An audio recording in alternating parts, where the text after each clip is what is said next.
There's a plant growing in millions of lawns and farms right now that farmers call the world's worst weed. It is immune to most herbicides. It destroys tractor tires.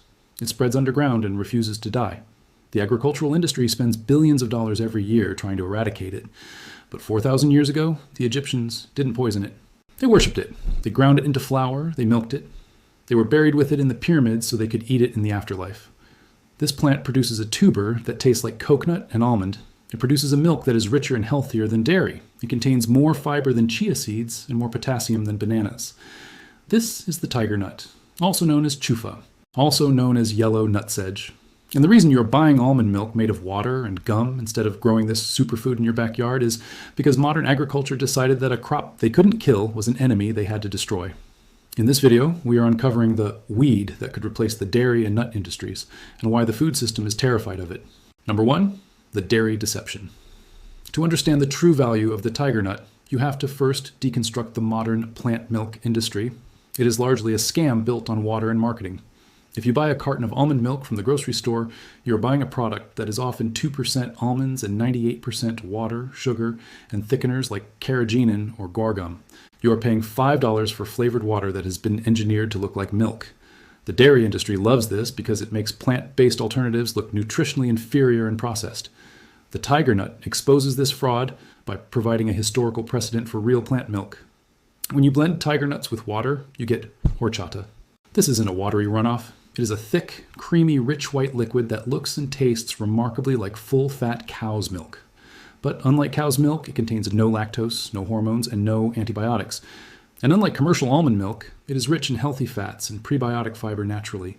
It doesn't need thickeners because the tuber itself is packed with resistant starch and oils that emulsify perfectly. In the Valencia region of Spain, this drink is not a trend. It is a religion. Horchata de chufa has been consumed there for 800 years. They treat it as a restorative tonic that cools the body in summer and provides massive energy without the crash of sugar. But in the US and UK, the dairy lobby worked hard to ensure that milk meant cow. They marginalized traditional plant milks, pushing them into the category of niche ethnic foods. We traded a nutrient-dense, easily grown milk source for industrial dairy factories and watered-down nut juice. We traded nutrition for marketing. The tiger nut offers a way out of this deception, providing a milk that you can grow in the soil, harvest by hand, and press in your own kitchen without a single industrial additive. Number 2, the nut that isn't a nut. We are living in the midst of a terrifying epidemic of nut allergies. Schools ban peanuts, airlines ban almonds. Millions of people walk through the world carrying EpiPens, unable to access the healthy fats and proteins found in nuts because their immune systems reject them violently. The food industry has responded by creating nut-free facilities and charging a premium for safe foods. But nature had already provided a solution that the industry ignored. The tiger nut is the biological loophole. Despite the misleading name, it is not a nut. It is a tuber. It is a tiny vegetable that grows underground like a potato or a yam. This botanical distinction changes everything. It means it is completely safe for people with tree nut or peanut allergies. Yet, by some miracle of evolution, it tastes exactly like a sweet almond or a coconut. It has the crunch, the flavor, and the oil content of a nut, without the allergenic proteins that trigger anaphylaxis. It provides the same oleic acid, the healthy monounsaturated fat found in olive oil and almonds, that nutritionists tell us to eat for heart health. The nut industry generates billions of dollars. The allergy-free food industry generates billions more. Tiger nuts disrupt both markets simultaneously. They offer the flavor and nutrition of a premium nut without the biological baggage. By classifying this plant as a weed called yellow nutsedge, the agricultural system keeps this loophole closed. They keep the allergy sufferers buying expensive, processed, safe snacks instead of growing a safe, natural alternative in their own gardens. It is a suppression of a food source that could liberate millions from dietary fear. The nut that grows in the dirt is the answer to a modern medical crisis, but you will never see it advertised alongside the peanuts and cashews because it doesn't fit the category the industry has built. Number 3, the fiber paradox. Modern processed food has systematically removed fiber from our diet. We eat refined flour, refined sugar, and processed meats. The result is a massive health crisis: type 2 diabetes, obesity, and chronic gut issues. The food industry's solution to this problem is to sell us fiber supplements and probiotics to fix the digestion they destroyed. They break your gut with one hand and sell you the cure with the other. Tiger nuts are the highest source of resistant starch on the planet. Resistant starch is a unique type of fiber that functions as a prebiotic. It doesn't digest in your stomach. It travels intact to your colon, where it feeds the beneficial bacteria. It is fuel for your immune system. It lowers blood sugar spikes by slowing down digestion. It makes you feel full for hours. Ounce for ounce, tiger nuts have more fiber than chia seeds, hemp seeds, or oat bran. They are a gut-healing superfood that predates the probiotic trend. Number 4, the farmer's nightmare. Why is it called a weed? Why is yellow nutsedge the sworn enemy of the American farmer? Why does the USDA classify it as a noxious pest? The answer lies in its resilience. Most modern crops are fragile. Corn dies if it gets too dry. Soy dies if it gets too cold. Wheat fails if the soil is poor. They require constant coddling, irrigation, and chemical protection. Tiger nuts are survivors. They produce tiny tubers underground that can stay dormant for years, waiting for the right conditions to sprout. If you plow them, you just spread them. If you spray them with standard herbicides, they often bounce back. To industrial agriculture, which relies on total control and uniform monocultures, a plant that refuses to die is a threat. It competes with their corn and soy for water and nutrients. It jams their machinery. It mocks their attempts at dominance. So they declared war. They developed specific, powerful herbicides just to kill this one plant. They taught farmers that nutsedge is a sign of failure, a blemish on the perfect field. They demonized the plant's resilience. But for a home gardener or a survivalist, resilience is the most valuable trait a crop can have. A crop that you can't kill is a crop that will never let you starve. While the industrial farmer sees a pest that costs him money, the self-sufficient gardener sees a food source that requires no inputs. The farmer's nightmare is the prepper's dream. The very traits that make it a weed, its toughness, its ability to spread, its refusal to die, are the traits that make it the ultimate survival food. By rebranding it as a weed, the industry convinced us to destroy a plant that could feed us when the fragile industrial crops fail. They turned our greatest asset into an enemy because it wouldn't submit to their system of control. Number 5, the plant once. Philosophy. The modern seed industry is built on a model of planned obsolescence. They sell you F1 hybrid seeds that do not breed true, forcing you to buy new seeds every year. They patent genetic codes. They sue farmers who save seeds. They have turned the act of planting into a subscription service.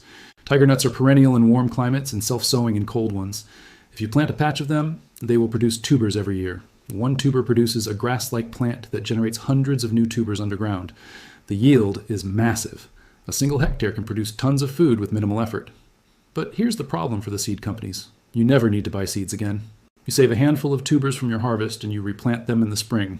Or you simply leave some in the ground and they come back. Number 6, the paleo evidence. We are often told that humans evolved as meat eaters, as hunters. The paleo diet craze focuses heavily on steak and animal fats. But in 2014, researchers from Oxford University published a study that shattered this narrative. They analyzed the teeth of the nutcracker man, Paranthropus boisei, an ancient relative of humans who lived in East Africa millions of years ago. They analyzed the wear patterns and carbon isotopes to determine exactly what he ate. They expected to find evidence of meat, fruits, and soft leaves. Instead, they found that these early humans survived almost exclusively on tiger nuts. It made up nearly 80% of their diet. For millions of years, this tuber was the primary fuel of human evolution. Our jaws, our digestion, and our brains evolved on a diet of this nutrient-dense starch. It was the original paleo diet. It allowed our ancestors to develop large brains because of the high density of healthy fats and glucose available in a package that didn't run away or fight back. We didn't stop eating it because it was bad for us. We stopped eating it because it was hard to harvest on an industrial scale. You have to dig it up. You have to wash the dirt off. It requires labor. We traded the food that built the human brain for easy-to-harvest grains like wheat and corn that destroy human health. We chose convenience over biology. The nutcracker man proves that our bodies are designed for this food. The modern diet of processed grains causes inflammation and disease because it is a mismatch with our evolutionary history.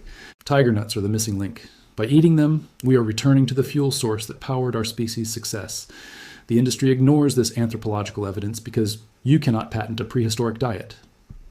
Number 7, the oil that rivals olive. In Valencia, Spain, the chufa industry is a protected heritage. They don't just make milk from chufa, they make oil. Tiger nut oil is considered a premium fat, a golden oil that chefs prize. It has a smoke point higher than olive oil, making it safer for cooking. It has a lipid profile almost identical to olive oil, high in monounsaturated fats that protect the heart and lower bad cholesterol. Contrast this with the vegetable oil industry in America. They sell us soybean oil, canola oil, corn oil, and cottonseed oil. These are inflammatory, industrial lubricants. Number 8, the forgotten flour.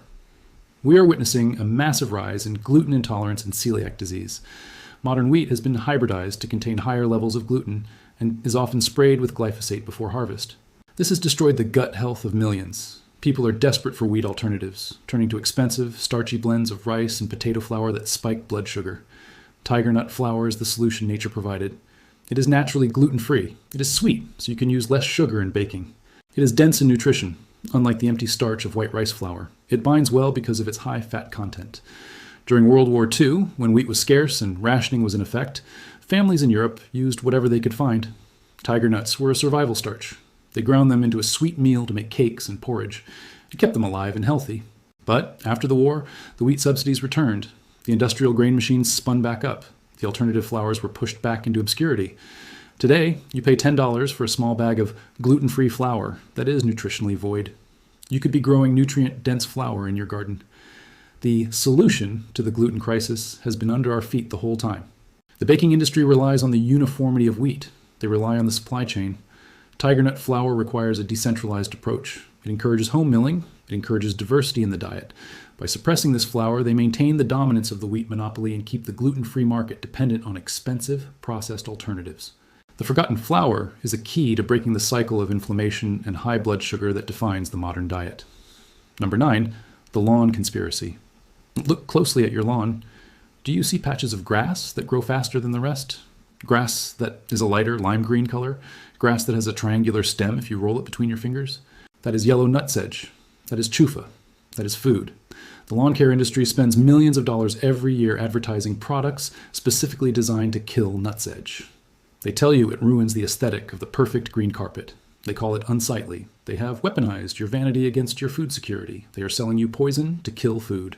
They have convinced the homeowner that a sterile green monoculture of ornamental grass, which you cannot eat and costs money to maintain, is beautiful. And that a patch of food producing tubers which requires no care and feeds you is ugly. It is a psychological trick of immense proportions. If you stopped spraying it and started digging it, you would find thousands of calories of free food under your grass. You are sitting on a gold mine, and you are paying ChemLawn to destroy it. We have been trained to hate the very thing that could save us. We have been trained to poison our own pantry. This conspiracy is not just about selling herbicide. It is about maintaining the illusion that food comes from the store, not the land. By turning a food crop into a weed, they disconnect you from the reality of sustenance. They make you dependent. Reclaiming the nutsedge in your lawn is an act of reclaiming your perception. It is seeing the world as a garden, not a golf course. Number 10, the identification guide. The industry relies on you not knowing what you are looking at. They rely on plant blindness. To them, everything green that isn't grass is a weed, but you can learn to see. How do you tell if you have the treasure or just grass? It's in the geometry. There is an old botanical rhyme. Sedges have edges. If you roll the stem of a grass between your fingers, it is round or flat. It rolls smoothly. If you roll the stem of a nutsedge, it is triangular. It has 3 distinct sides. You can feel the edges. This is the key. If you find the triangular stem, you have found the chufa. Pull it up. If it is mature, you will find fine root hairs and attached to them small, hard, wrinkled tubers the size of a chickpea. They look like little rocks. But wash them off, bite into one, and you will taste coconut and almond. This simple identification skill turns a weed problem into a harvest opportunity. It turns a homeowner into a forager. Once you know what to look for, you will see it everywhere, in parks, in cracks in the sidewalk, in the edges of fields. It is an abundant resource hiding in plain sight, protected only by your ignorance. The industry fears this knowledge because it cannot be unlearned. Once you know that the weed is food, you will never buy poison to kill it again. You will grab a shovel instead. Number 11, how to reclaim it. The industry wants you to think this plant is a pest that must be eradicated. But you can turn it back into a crop. You can domesticate the weed. You can buy chufa tubers online, often sold for deer food because hunters know that deer, with their natural instincts, love them. Or you can harvest the wild ones from your yard. You plant them in the spring, about 2 inches deep. They grow like grass. They need no care. They love heat. They tolerate drought. They will outcompete the actual weeds. In the fall, when the grass dies back and turns brown, the energy is moved into the tubers. You dig them up. You spray them off with a hose. You have a pile of wrinkled brown nuggets. You can eat them raw. They are chewy and sweet. You can soak them in water for 24 hours to make them crunchy and plump. You can blend them with water and strain it to make the best milk you have ever tasted. You can dry them and grind them into flour. You can reclaim the food of the pharaohs. By planting this, you are reversing the weed narrative. You are proving that the most valuable plants are the ones that want to grow, not the ones that need life support. You are taking a plant that the system tried to destroy and giving it a home. You are building a food supply that is resilient, nutritious, and free. You are stepping out of the industrial food system and into a relationship with a plant that has sustained humanity for millions of years. It is waiting for you to remember it. The tiger nut is a test of your perception. Do you see a weed, or do you see a resource? The agricultural industry sees a weed because they cannot control it. They cannot patent it. They cannot stop it from growing. It resists their chemicals and their machines. It represents a biological anarchy that threatens their ordered, profitable monocultures. But to the home gardener, these are virtues. You want a crop that resists death. You want a crop that feeds you without inputs. You want a crop that comes back every year. By growing tiger nuts, you are stepping out of the industrial grain and dairy system. You are producing your own milk, your own oil, and your own flour from a single plant. You are disconnecting from the supply chain that sells you inflammation and allergies. You are eating the food that built humanity instead of the food that is destroying it. The yellow grass in your lawn isn't a mistake. It's a remnant of a time when we knew how to feed ourselves. It is a biological inheritance that you have been tricked into throwing away. Dig it up, wash it off, taste the truth. If this video opened your eyes, subscribe and hit the bell. We are uncovering the food system they tried to hide. The algorithm wants you to watch entertainment. We want you to watch the revolution. The next vault opens soon.